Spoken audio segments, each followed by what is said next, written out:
धोबिन कल सरकार जब भिखारी आयल ना तो तोरे बाबू के तरफ हथवा बढ़ौलस कल सरे लाल एक टुकड़ा रोटिया दे देता ना तो खा ले हमरे आत्मा के संतुष्टि भेटा जात।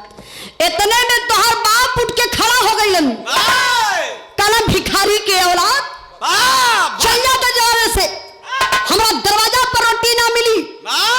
इतने में तो भिखारी श्राप दे दलस कलस, अरे बाबूजी एक टुकड़ा रोटी ना देत हुआ, भिखारी का औलाद बनावतारा, जा तोहर अगला जन्म बिगड़ जाई, तू स्वयं भिखारी बन जाइबा, सबके दुआरे घूम घूम के मंगबा, केहू एक टुकड़ा रोटी देई और कभी पेट भरी कभी उपवास से सुत जाइबा।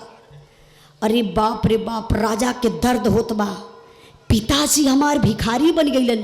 धोबिनिया कलश से तने ना जवन कृष्ण वन में गए लाला जंगल में, जंगल से जब निकलना तेगो भिखारी से सवाल कुछ कैला, राजा कलन 1 मिनट का मौका चाह, दिमाग लगौलन कलम, एगो भिखारी मिलल न, सवाल पूछली लेकिन जवाब ना मिलल।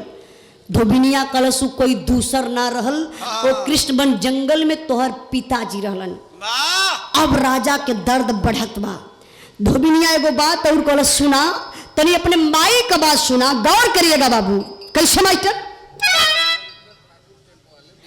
शिव शंकर ठाकुर टेंट वाले भैया देवदहना के धरती से 51 रुपए का पुरस्कार, बहुत बहुत प्रणाम, आशीर्वाद कचार सब भाई के नमस्ते प्रणाम बा।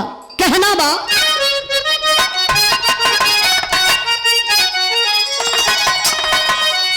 देहाली मतारी जवान तारी क्रोधवा में बाबू,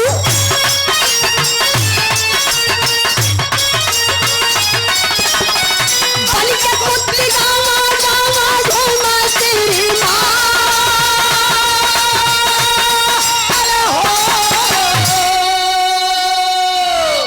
धोबिन कले सरकार जब कृष्ण वन जंगल से आगे गईला ना, रास्ते में काली कुत्ती मिलल रहल, ओके लात से मरले रहला, याद करा। राजा कला हाँ।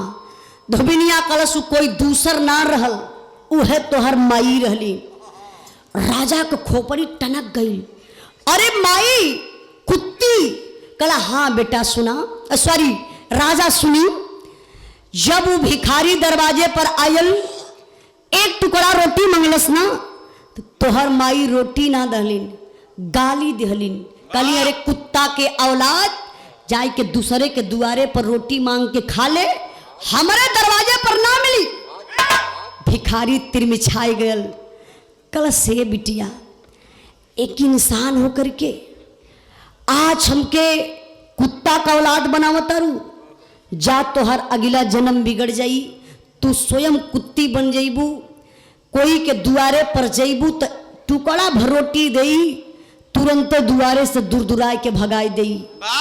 आज तोहर माई कुत्ती बन के गांव गांव में घूमत गई, कबो पेट उनकर भरल ना। अब राजा के तकलीफ बढ़त बा। धोबिनिया कल से तने ना सरकार, तनी अपने भैया का बतिया सुना। का मास्टर? छोटका भैया मरल रहल जाम डंडवा से बाबू,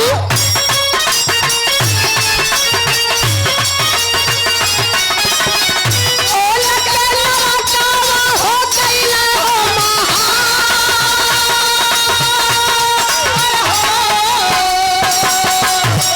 कल सुना, तोहर छोटका भैयावा जब भिखारी तनी से हथवा आगे बढ़ौलस, कलश हे लाल ओई में से थोड़ा सा रोटिया तू ही दे देता, तबले तो तोहर छोटका भैया दौड़ के गए घर में से डंडा ले आयल।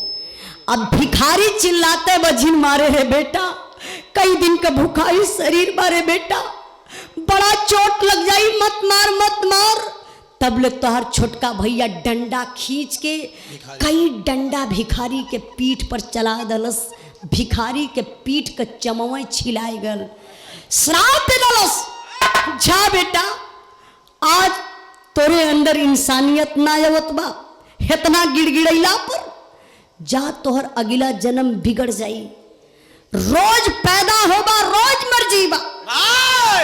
इतना माई के गर्भ से निकलबा नरक में जईबा। माई के अपने स्तन पान न कर पैबा, तुरंत मर जीबा। धोबिनिया कलश जौन छत्तीसगढ़ में गईला तो उसे एक छोटा बच्चा का लाश मिलल। राजा के दरवाजे पर कोई दूसरे का लाश ना रहल, तोरे छोटके भैया का लाश रहल। रोज के प्रक्रिया बा, उ पैदा होला तुरंते मर जाला। दुनिया के कबो देखी न पौलस। अरे बाप रे बप्पा, राजा का दर्द बढ़त बा। तब धोबिनिया एगो बात और कलश, राजन 1 मिनट और सुना हमार बात। का बताओ तुम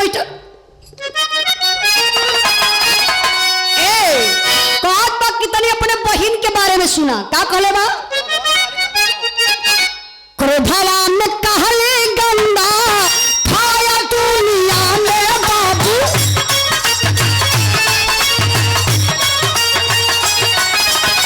भाग गई रोटियों पे हमारे ईमान।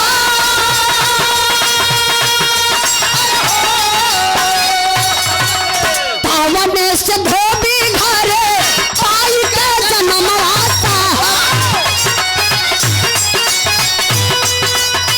सब कर गंगा साफ करी आज तेरी माँ।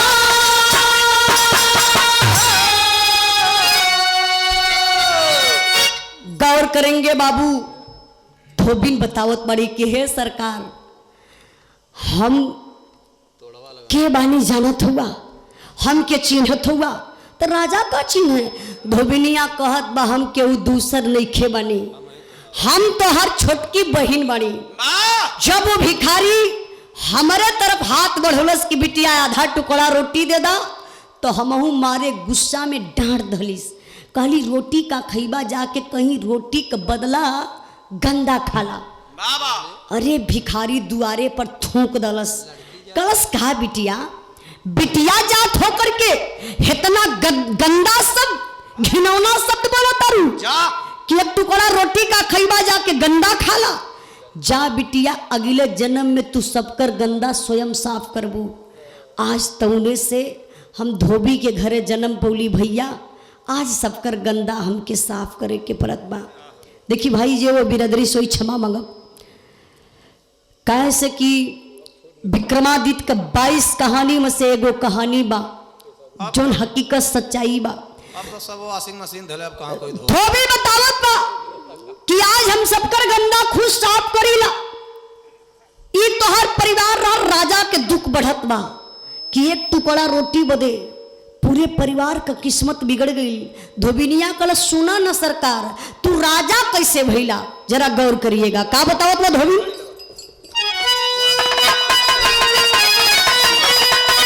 अरे स्वागत में हिमाल का हिलाला बचटिया,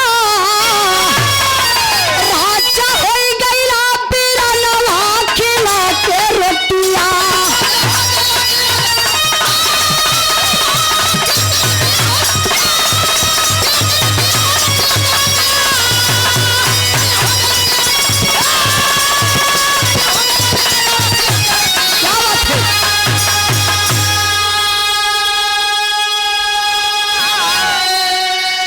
किया हुआ उपकार कहीं व्यर्थ नहीं है जाता, करनी का फल दुनिया अंदर देते भाग्य विधाता।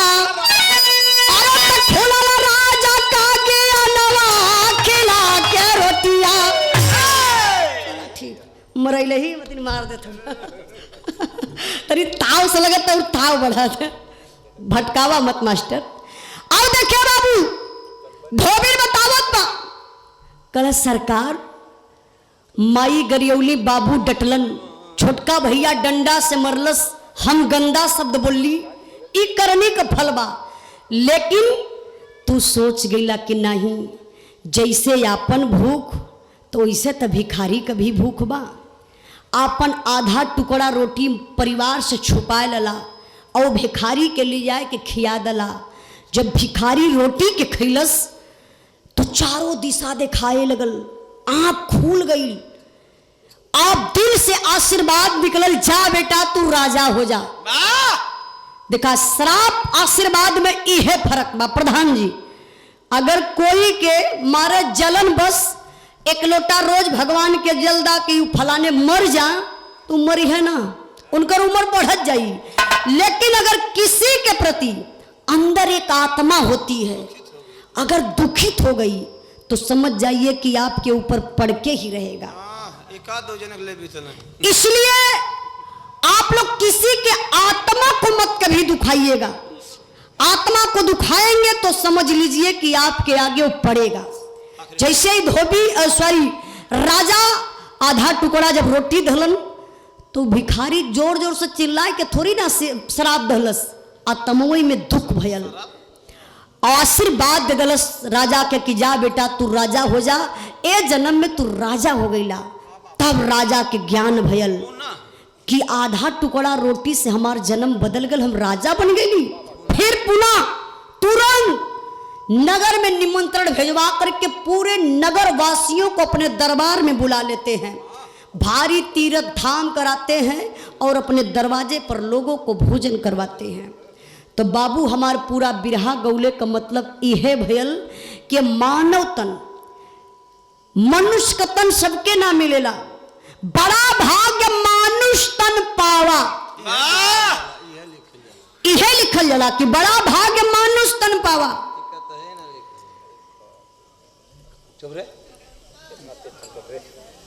अगर बाबू ए मानव तन मिलल बा, एक आप लोग सफल बनाई, एक सुधारी कि हमारा अगला जन्म सुधर जाए। काहे से 84 लाख योनि भटकते भटकते सिर्फ एक बार मानव तन मिलता है, जौने में 83,99,996 योनि समाप्त हो जाती है, सिर्फ बचती है 4 योनि। वो भी सतगुरु के शरण में जाने के बाद वो भी योनि समाप्त हो जाती है। इंसान को बार बार आवागमन से मुक्ति मिल जाती है। तो हमारा पूरा बिरहा गौले का प्रधान जी है मतलब भल चचा कि मानव तन मिला है तो नेक काम करिए, उपकार करिए, भक्ति भजन करिए, दूसरों की भलाई करिए, दीन दुखियों की सेवा करिए। सेवा लेता नहीं तो हम तो रोज करी सेवा। अगर भैया अब कोई पेपर अगर सुबह सुबह निकाल के पढ़ाता ही है, पढ़ाई के मिलत बा कि 5 साल के बच्ची के साथ 55 साल का बुढ़ा रेप कर दिया। हाँ 55 साल का, सच्चाई है। क्या ऐसा होना चाहिए? नहीं मेरे बाबू, इंसान है तो इंसानियत करिए। बिरहा का आखिरी लाइन मास्टर साहब,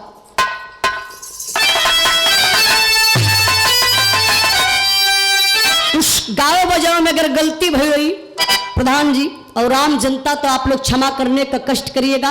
अब यहाँ से समापन बा।